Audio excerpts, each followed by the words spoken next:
Now to the latest on that plane crash just outside Sao Paulo, Brazil. We have this disturbing video which shows a huge plume of black smoke coming from the crash site. It happened in a residential area just hours ago.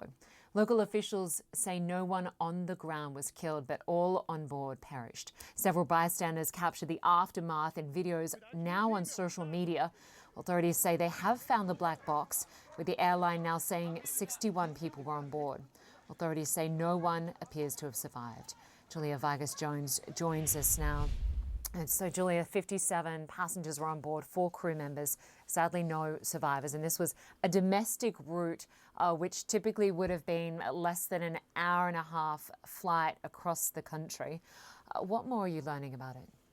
That's right, Lynda. Just to give you some context, that's a domestic flight that, again, should take no more than 90 minutes. It goes from one state, the state of Paraná, Cascavel, that's where it left from, to Guarulhos, São Paulo. That's one state over, and that's the largest airport in Brazil. It's the hub of all activity. That crash happened only about 8 minutes before it was set to touch down. And that area, that residential area, is about an hour and a half drive from São Paulo. But it is a small town neighborhood, it's densely populated. We actually spoke to, you just spoke also with someone who filmed one of these videos. And the description of that is just, this is a neighborhood, you know your neighbors. She was filming this video and also fearing for her life and also for her neighbors, right?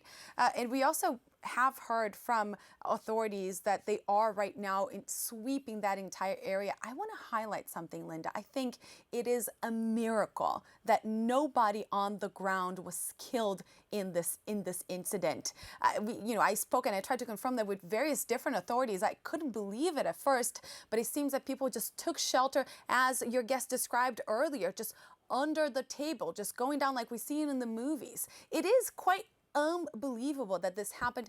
We are now seeing that the state of São Paulo has declared a 3-day-long mourning period across the state. There is a cabinet that was set up, an emergency cabinet, along with national authorities to kind of get a sense of how is it that this happened. That video that shows the airplane spiraling down, it raises so many questions. But now with that black box, we will learn more about what is it that happened, and also about the identity of these victims, of these passengers and the crew members that were inside that airplane, Lynda. Yeah, and we heard just less than an hour ago about the 10 passengers who missed that flight because they went to the wrong gate, which is just remarkable for those people. But take us through the next steps of this investigation, because Brazil's civil aviation is investigating. Is it likely they'll call on any other international partners to help with this investigation? It depends. It depends on if they can actually analyze that black box in the country. It could be that they don't need to. It could be that they do request other assistance. We know that the United States has reached out to the embassy in Brazil and has expressed their condolences to all of the passengers that were in that flight. We know that there were no Americans, but we don't know yet if there will be any aid that will be needed. This is, of course, not the first time that Brazil handles an accident like this, an aerial accident like this one. So we'll see in the coming hours. I believe we'll have so much more information still coming in. Of course, this happened at 1 p.m., 1:30 p.m. local time. It's been going on for hours and hours. Still a chaotic scene there, Lynda, as first responders are making their way. They're still recovering the bodies. They have to retrieve all of those bodies that they say are very badly burned, and still have to go through the process of identifying all of them. They're still informing the families. There is a list that was released. We're not reporting on those names because we don't know if those families actually have been contacted yet by the authorities. All right, Julia Vargas Jones, I thought certainly with the families of those passengers and crew. Thanks very much for joining us. We are going to stay on this story. I want to bring in John King. He is a flight instructor, a pilot, and the founder of King's Schools. Thanks so much for your time. So you're welcome. We've obviously seen quite a bit of footage already of the plane falling out of the sky. We've seen images of the crash site, but also we've got some of that data from the flight radar. From what you've seen so far, what strikes you about what may have caused this crash?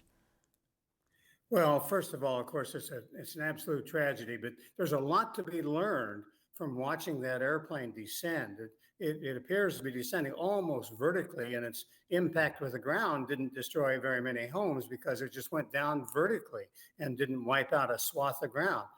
So that tells us a great deal about that aircraft. And at that time, the airplane wasn't truly flying. The air wasn't flowing over the wings and creating lift. And the question is really, how did it get in that situation?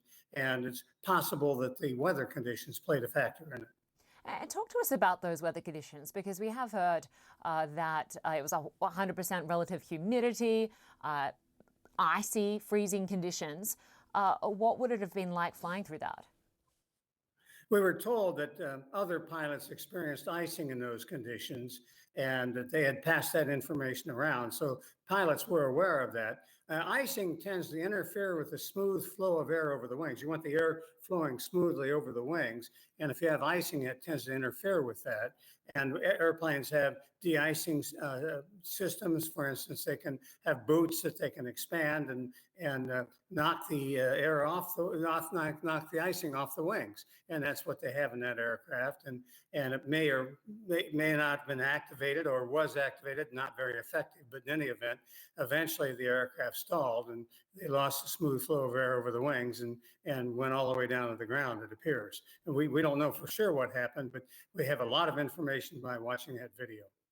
And certainly it seemed to happen really quick when you look at the flight data. Before it was plummeting, it was cruising at 70,000 feet. It dropped, it climbed briefly, and then dropped again.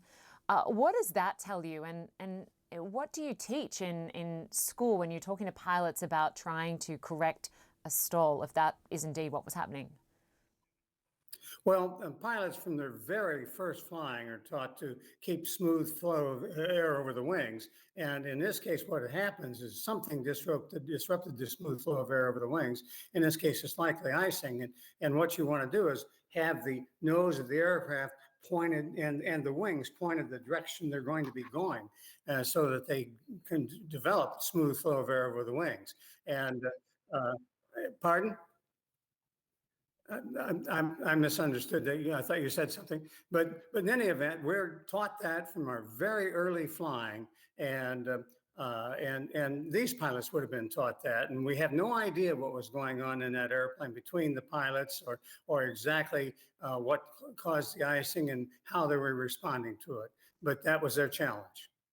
And what else, John, can you tell us about this particular aircraft? I understand it was French-made in 2010. It could carry up to 72 people, and it was traveling across Brazil on a flight that should have taken less than 90 minutes. What do you know about this aircraft? Well, there is a history in the ATR 72 of having had icing conditions in the past and not doing well in icing. That may be a factor here, that the aircraft itself may be vulnerable to icing situations and required special attention to recover from the icing. It's possible. I don't want to jump to conclusions, but we learned a lot by seeing that airplane descend and hit the ground without moving across the ground. Yeah. Well, we will continue to follow this investigation. John King, appreciate your time tonight. Thanks so much. You're welcome.